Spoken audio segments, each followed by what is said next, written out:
ಮಾರಿಕಾಂಬಾ ದೇವಿ ನ್ಯಾಸ ಪ್ರತಿಷ್ಠಾನ ಸಾಗರ ಇದರ ಕಾರ್ಯಕಾರಿ ಮಂಡಳಿಯ ಪದಾಧಿಕಾರಿ ಚುನಾವಣೆಯನ್ನು ದಿನಾಂಕ 28/3/2026ರಂದು ಜರುಗಿಸಲಾಗುವುದೆಂದು ಸಭಾ ತಿಳುವಳಿಕೆ ಪದಾಧಿಕಾರಿಗಳ ಚುನಾವಣಾ ವೇಳಾಪಟ್ಟಿಯನ್ನು ದಿನಾಂಕ 17/3/26ರಂದು ಹೊರಡಿಸಿ ಗೌರವಾಧ್ಯಕ್ಷರ ಸಹಿತ ಎಲ್ಲಾ ಕಾರ್ಯಕಾರಿ ಮಂಡಳಿಯವರಿಗೆ ಕಳಿಸಲಾಗಿದೆ. ಎಲ್ಲಾ ಕಾರ್ಯಕಾರಿ ಮಂಡಳಿಯವರ ತಲುಪಿದ ಬಗ್ಗೆ ಸ್ವೀಕೃತಿಯನ್ನು ಪರಿಶೀಲಿಸಿ ದೃಢಪಡಿಸಿಕೊಳ್ಳಲಾಯಿತು.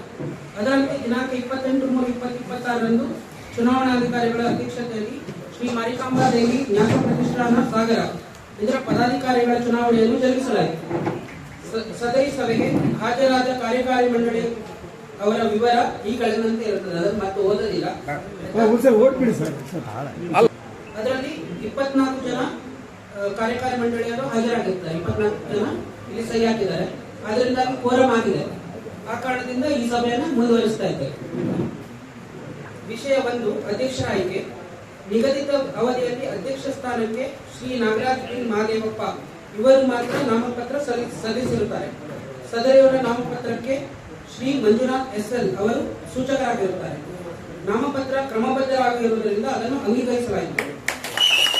ನಿಗದಿತ ಅವಧಿಯಲ್ಲಿ ಅಧ್ಯಕ್ಷ ಸ್ಥಾನಕ್ಕೆ ಒಂದೇ ನಾಮಪತ್ರ ಸ್ವೀಕೃತವಾಗಿದ್ದರಿಂದ ಹಾಗೂ ಅದು ಕ್ರಮಬದ್ಧವಾಗಿದ್ದರಿಂದ ಪ್ರತಿಷ್ಠಾನದ ಅಧ್ಯಕ್ಷರಾಗಿ ಶ್ರೀ ನಾಗರಾಜ್ ಬಿನ್ ಮಹಾದೇವಪ್ಪ ಅವರನ್ನು ಅಧ್ಯಕ್ಷರಾಗಿ ಅವಿರೋಧವಾಗಿ ಆಯ್ಕೆ ಮಾಡಲಾಯಿತು. ಚುನಾವಣಾಧಿಕಾರಿ ಘೋಷಿಸಿದರು. ಅಭಿನಂದನೆ.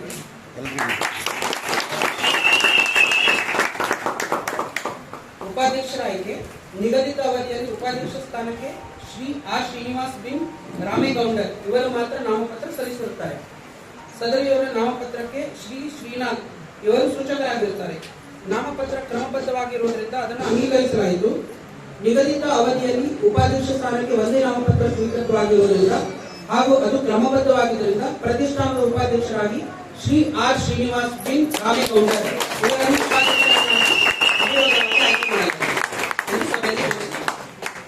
ಅಭಿನಂದನೆ. ನಿಗದಿತ 3ನೇದು ಪ್ರಧಾನ ಕಾರ್ಯದರ್ಶಿಗಳ ಆಯ್ಕೆ ಕುರಿತು.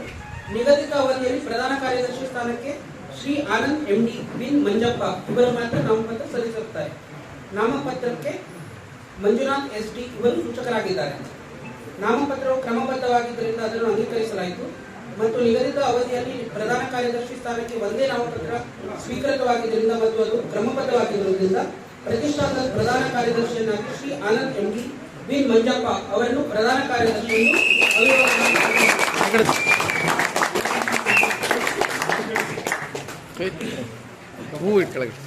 ಅಭಿನಂದನೆ. 4ನೇ ವಿಷಯ ಕಾರ್ಯದರ್ಶಿ ಆಯ್ಕೆ. ನಿಗದಿತ ಅವಧಿಯಲ್ಲಿ ಕಾರ್ಯದರ್ಶಿಯ 2 ಸ್ಥಾನಗಳಿಗೆ ಶ್ರೀ ಬಿ ಗುರು ಬಿನ್ ವೆಂಕಟೇಶ್ ರೆಡ್ಡಿ ಇವರು ನಾಮಪತ್ರ ಸಲ್ಲಿಸಿರುತ್ತಾರೆ. ಸದರಿಯವರ ನಾಮಪತ್ರಕ್ಕೆ ಕೆ ಚಂದ್ರಕಾಂತ್ ಅವರು ಸೂಚಕರಾಗಿದ್ದಾರೆ ಮತ್ತು ಶ್ರೀ ಪುರುಷೋತ್ತಮ್ ಬಿನ್ ಬರ್ಮಪ್ಪ ಇವರು ಕೂಡ ನಾಮಪತ್ರವನ್ನು ಸಲ್ಲಿಸಿದ್ದಾರೆ. ಸದರಿಯವರ ನಾಮಪತ್ರಕ್ಕೆ ಶ್ರೀ ಅಶೋಕ್ ಎಸ್ ಅವರು ಸೂಚಕರಾಗಿದ್ದಾರೆ. 2 ನಾಮಪತ್ರಗಳು ಕ್ರಮಬದ್ಧವಾಗಿದ್ದರಿಂದ ಅದನ್ನು ಅಂಗೀಕರಿಸಲಾಯಿತು. ನಿಗದಿತ ಅವಧಿಯಲ್ಲಿ 2 ಸ್ಥಾನಗಳಿಗೆ 2 ನಾಮಪತ್ರ ಸ್ವೀಕೃತವಾಗಿದ್ದರಿಂದ ಮತ್ತು ಅವು ಕ್ರಮಬದ್ಧವಾಗಿರುವುದರಿಂದ ಈ 2 ಕಾರ್ಯದರ್ಶಿ ಸ್ಥಾನಗಳಿಗೆ ಶ್ರೀ ವಿ ಗುರು ಬಿನ್ ವೆಂಕಟೇಶ್ ರೆಡ್ಡಿ ಮತ್ತು ಶ್ರೀ ಪುರುಷೋತ್ತಮ್ ಬಿನ್ ಬರಮಪ್ಪ ಇವರನ್ನು ಕಾರ್ಯದರ್ಶಿಯಾಗಿ ಅವಿರೋಧವಾಗಿ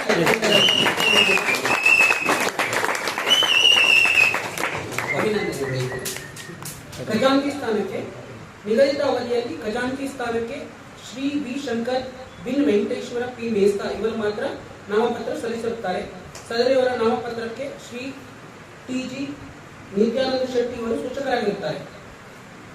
ನಾಮಪತ್ರವು ಕ್ರಮಬದ್ಧವಾಗಿರುವುದರಿಂದ ಅದನ್ನು ಅಂಗೀಕರಿಸಲಾಯಿತು. ನಿಗದಿತ ಅವಧಿಯಲ್ಲಿ ಖಜಾಂಚಿ ಸ್ಥಾನಕ್ಕೆ ಒಂದೇ ನಾಮಪತ್ರ ಸ್ವೀಕೃತವಾಗಿರುವುದರಿಂದ ಹಾಗೂ ಕ್ರಮಬದ್ಧವಾಗಿರುವುದರಿಂದ ಪ್ರತಿಷ್ಠಾನದ ಖಜಾಂಚಿ ಸ್ಥಾನಕ್ಕೆ ಶ್ರೀ ಬಿ ಶಂಕರ್ ಬಿನ್ ವೆಂಕಟೇಶ್ವರ ಮೇಸ್ತಾ ಇವರನ್ನು ಅವಿರೋಧವಾಗಿ ಆಯ್ಕೆ ಮಾಡಲಾಯಿತು.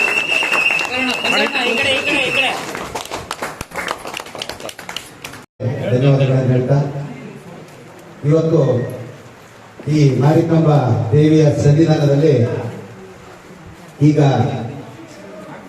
12 ಗಂಟೆ 10 ನಿಮಿಷಕ್ಕೆ ಇಲ್ಲಿ ಈ ಪದಗ್ರಹಣ ಆಗಿದೆ. ನಮಗೆ ಬಹಳಷ್ಟು ಏನಂದ್ರೆ ಎಲ್ಲರ ಆಶಯ ಇದಂತೆ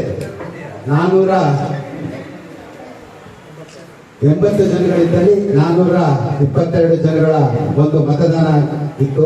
ಅದರಲ್ಲಿ ಬಹಳ ವಿಶೇಷವಾಗಿ ನಮಗೆ ಗೌರವಿಸಿ ನಮ್ಮ ಎಲ್ಲ ಈ ತಂಡಕ್ಕೆ ಒಂದು ಜಯವನ್ನ ತಂದುಕೊಟ್ಟಿದ್ದಾರೆ.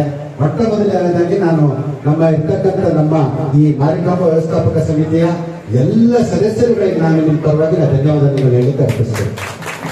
ಎರಡನೇದಾಗಿ ಬಹಳ ವಿಶೇಷವಾಗಿ ನಮ್ಮ ಸಾಗರದ ಜನತೆ ತುಂಬಾ ನಮ್ಮ ಮೇಲೆ ಒಂದು ವಿಶ್ವಾಸವನ್ನು ಇಟ್ಟಿದ್ರು.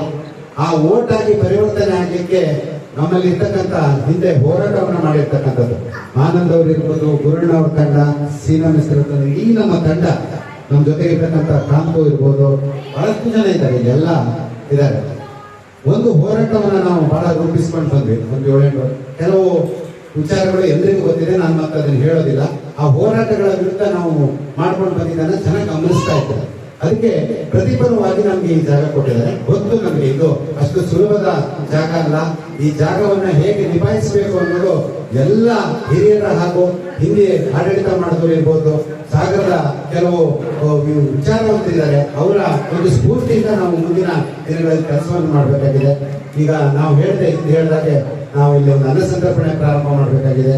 ಎರಡನೇದಾಗಿ ಕುಡಿಯುವ ನೀರಿನ ಯೋಜನೆ ಒಂದು ಹಿಡ್ಕೊಂಡಿದ್ದೀವಿ ನಾವು, ಆನಂದ ಅವರೆಲ್ಲ ಸೇರ್ಕೊಂಡು. ಹಾಗೆ ಸಾಗರದ ಒಂದು ಮೊದಲನೇದಾಗಿ 4 ದಿಕ್ಕಲ್ಲಿ ಮಾಡಬೇಕು ಅನ್ನೋದೊಂದು ವಿಚಾರ ಇದ್ರು ಕೂಡ ನಾವು ಮೊದಲನೇದಾಗಿ ನಮ್ಮ ಅವಧಿಯೊಳಗೆ ನಾವು ಒಂದು ದಿಕ್ಕಲ್ಲಿ ನಾವು ಮಹಾದ್ವಾರವನ್ನ ಮಾಡಬೇಕು ಅನ್ನೋ ಒಂದು ನಿರ್ಮಿಸುವಂತ ಒಂದು ಕೆಲಸವನ್ನ ಮಾಡಬೇಕಾಗಿದೆ.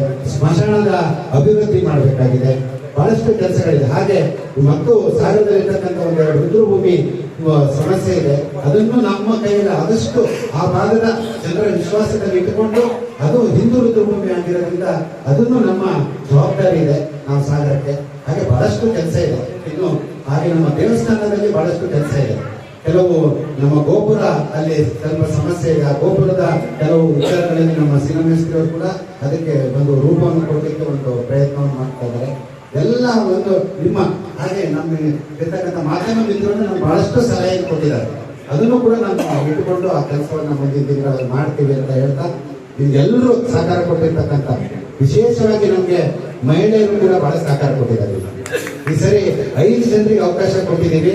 ಅದರ ಹೊರತಾಗೂ ಕೂಡ ನಮ್ಗೆ ಇಲ್ಲಿ ನಾವು ಯಾವುದೇ ಮನೆಗೆ ಹೋದಾಗ ನಾವು ಓಟ್ ಕೇಳಕ್ ಹೋಗಿ ಮತ್ತೊಂದು ಬಂದಾಗ ತುಂಬಾ ಪ್ರೀತಿಯಿಂದ ಗೌರವದಿಂದ ನಮ್ಮನ್ನ ಅಣ್ಣ ತಮ್ಮಂದ ರೀತಿ ಕಂಡು ಅವರು ಕೂಡ ಬಂದು ಓಟ್ ಮಾಡಿದ್ರು. ಇಲ್ಲಿ ನೀವು ಗಮನಿಸಬೇಕು, ಜನರಲ್ ಬಾಡಿಗೆ ಜನ ಬರದೇ ಇದ್ರು ಕೂಡ ಓಟಿಗೆ 385ರಿಂದ 390 ಜನ ಬಂದು ಓಟ್ ಮಾಡಿದ್ದಾರೆ. ಅಂದ್ರೆ ಯಾವ ರೀತಿ ವ್ಯವಸ್ಥೆ ಬದಲಾವಣೆ ಮಾಡಬೇಕು ಅನ್ನೋದು ಆ ಜನಗಳಿಗೆ ಚಿಂತನೆ ಬಂದಿತ್ತು ಅಂತ ಹೇಳ್ಬೋದು. ಇಲ್ಲಿ ಇನ್ನೊಂದು ವಿಶೇಷವಾಗಿರ್ತಕ್ಕಂಥದ್ದು, ಎಲ್ಲ ಇರ್ತಕ್ಕಂಥ ಹಿಂದೂದವರು ಇರ್ಬೋದು, ಎಲ್ಲ ಜಾತಿ ಜನಾಂಗದವರು ತಂದೆ ಕೆಲಸಿದ್ದಾರೆ.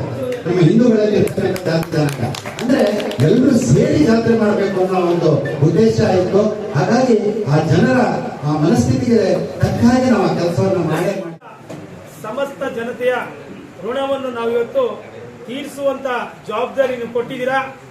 ನಿಮ್ಮ ಆಶೀರ್ವಾದ, ತಾಯಿಯ ಕೃಪೆಯಿಂದ ನಮ್ಮ ಸಮಿತಿಯ ಎಲ್ಲಾ ಸದಸ್ಯರು ಸೇರಿಕೊಂಡು ನಾವು ನೆರವೇರಿಸ್ತೀವಿ. ಆ ಶಕ್ತಿನ ತಾಯಿ ನಮ್ಮೆಲ್ಲ 36 ಜನಿಗೂ ನೀಡಲಿ ಅಂತ ನಿಮ್ಮ ಮೂಲಕ ಕೇಳ್ಕೊತೀವಿ. ಹಾಗೆ ಎಲ್ಲರಿಗೂ ಕೂಡ ನಮ್ಮ ಸಹಕಾರ ಕೊಟ್ಟಿದ್ರಿ. ನಿಮ್ಗೆಲ್ಲರಿಗೂ ಕೂಡ ಅನಂತ ವಂದನೆಗಳು ಸಲ್ಲಿಸ್ತೀವಿ.